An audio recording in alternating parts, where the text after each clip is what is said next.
ikhwan, antum sekalian, guru dari kaum muslimin telah wafat dan berpulang ke rahmatullah. Mundur ada tanah. Beliau yang saya kenal dari puluhan tahun yang lalu, tepatnya pada tahun 83,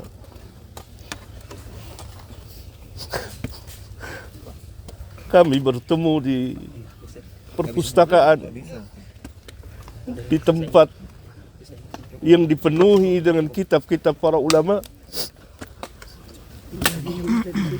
Saya berkenalan karena sejalan dan bercita-cita untuk ad-da'wah ilallah.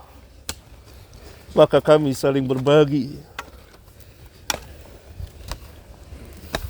dalam menimba ilmu syar'iyah dan berdakwah apa yang kami mampu. Terus berlangsung sampai pada hari Kamis pekan yang lalu, saya sempat bertemu, menjenguknya dan berbicara, memberikan kabar gembira. Absyir ya Ustaz, antum telah berbuat apa yang antum telah buat. Apalagi antum selesai menunaikan ibadah haji. Semoga mendapat haji yang mabrur, yang tidak ada balasannya kecuali jannah. Beliau telah menginfakkan umurnya sekian puluh tahun untuk berdakwah ad-da'wah ilallah, dan saya kenal betul dengan lisan dan tulisan. Salah seorang ahli ilmu telah wafat. Inna lillahi wa inna ilaihi raji'un. Allahumma ajurni fi musibati wa akhlif li khairan minha. Dan beliau mengajarkan kepada keluarga dan kepada umat, dan sangat giat. Salah satu yang membuat saya tertarik bertemu dan memanggilnya dan berkenalan, selalu di tangannya ada pena dan buku kecil. Tidak lepas dari itu untuk menulis sejumlah fawaid ilmiah. Itu yang saya tahu. Maka kita berkenalan.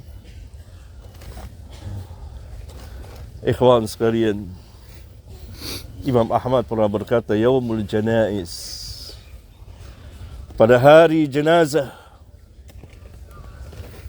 bagi ahlus sunnah disaksikan oleh manusia. Yaumul Janaiz, yang membedakan di antara pembedanya.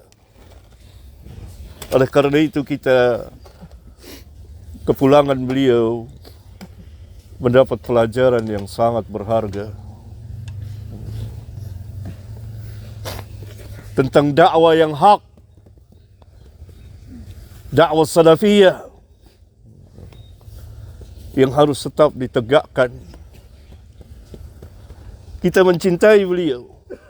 Saya pribadi sangat mencintainya dan kita selalu bersama. Tetapi tentu kita tidak akan mengatakan sesuatu kecuali yang diredoi oleh Allah Tabaraka wa Ta'ala. Seperti nasihat anak beliau di masjid, tidak boleh gulu. Doa. Bahkan ketika saya terakhir bertemu pekan yang lalu, doain, begitu beliau katakan. Doain. Doa. Oleh karena itu Rasulullah SAW apabila selesai menanam, beliau berhenti sejenak dan beliau bersabda kepada para sahabat, istaghfiru li akhikum wasalu lahu at-tasbit fa innahu al-an yus'al. Mohonkanlah ampunan untuk saudaramu. Dan minta kepada Allah tasbit, keteguhan, kekuatan. Fa innahu al-an yus'al, karena sekarang dia sedang ditanya. Ini yang kita lakukan. Memohonkan ampun, meminta kepada Allah agar beliau mempunyai keteguhan dalam menjawab pertanyaan dua malaikat yang mulia, Munkar dan Nakir. Dan Nabi dalam hadis yang lain, di samping jenazah, beliau menangis, air matanya membasahi tanah. Dan beliau mengatakan, untuk yang seperti inilah, pada hari inilah, kamu mempersiapkan diri. Nabi SAW mengatakan kepada para sahabat, yang Allah jamin jannah, bagaimana dengan kita? Ini yang kita ambil pelajaran. Dengan penuh kekhusyuan. Jangan teriak-teriak suara berisik. Karena ini ibrah yang sangat dalam. Kita berduka dengan kepulangan Ustadz Yazid rahimahullahu ta'ala. Semoga Allah mengampuninya. Semoga Allah merahmatinya.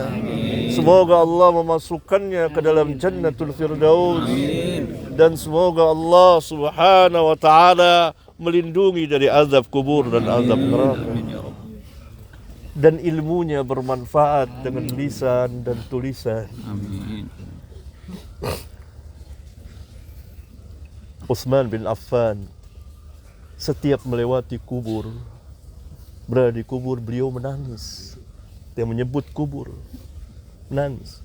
Ditanya, kenapa engkau menangis ketika disebut kubur atau berada di kubur, dan ketika disebut neraka engkau tidak menangis? Maka Utsman menjelaskan sabda Rasulullah SAW bahwa kubur adalah tempat yang pertama kali dari tempat-tempat akhirat yang akan dikunjungi oleh semua manusia.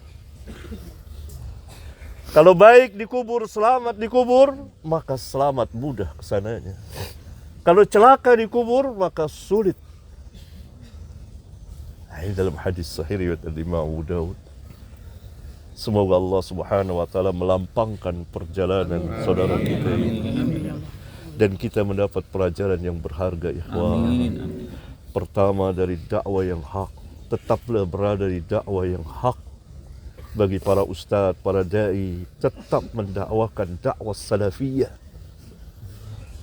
Bagi kaum muslimin, ikuti manhatin. Karena manhat ini manhat yang hak. Manhat para sahabat radhiyallahu anhum ajma'in. Yang kedua, kita mendapat pelajaran kematian. Bahwa semua kita akan seperti ini. Entah kapan waktunya. Tidak ada yang tahu perkara yang gaib. Saya Kamis kemarin meminta izin pada anak beliau yang berada di ruang ICU. Hati saya gelisah. Kenapa hati saya gelisah? Saya harus ketemu, saya harus minta izin kepada anak beliau. Biar gimana saya harus ketemu. Saya berangkat. Saya masuk bersama Ustadz Zamzami dari Pekanbaru. Yang juga dari Pekanbaru datang kemari untuk menjenguk. Beliau dicintai banyak orang. Maka saya melihat, tenang hati saya. Bahkan 2 jam berselang 3 jam, beliau telepon, Fatih, Abah sudah meninggal. Kita tidak ada yang tahu perkara yang gaib. Rahasia Allah. Dan ada hikmah di balik itu. Perjalanan beliau panjang sekali. Berlika-liku. Suka dan duka. Doakan. Semoga Allah menerima amal kebaikan beliau. Menghapuskan kesalahan beliau. Dan beliau menjalani sakit. Yang Nabi SAW mengatakan sakit itu dapat menghapuskan dosa. Semoga bersih ketika beliau wafat. Amin. Wassalamualaikum warahmatullahi wabarakatuh. Waalaikumsalam. warahmatullahi wabarakatuh. Allah akan ibadah.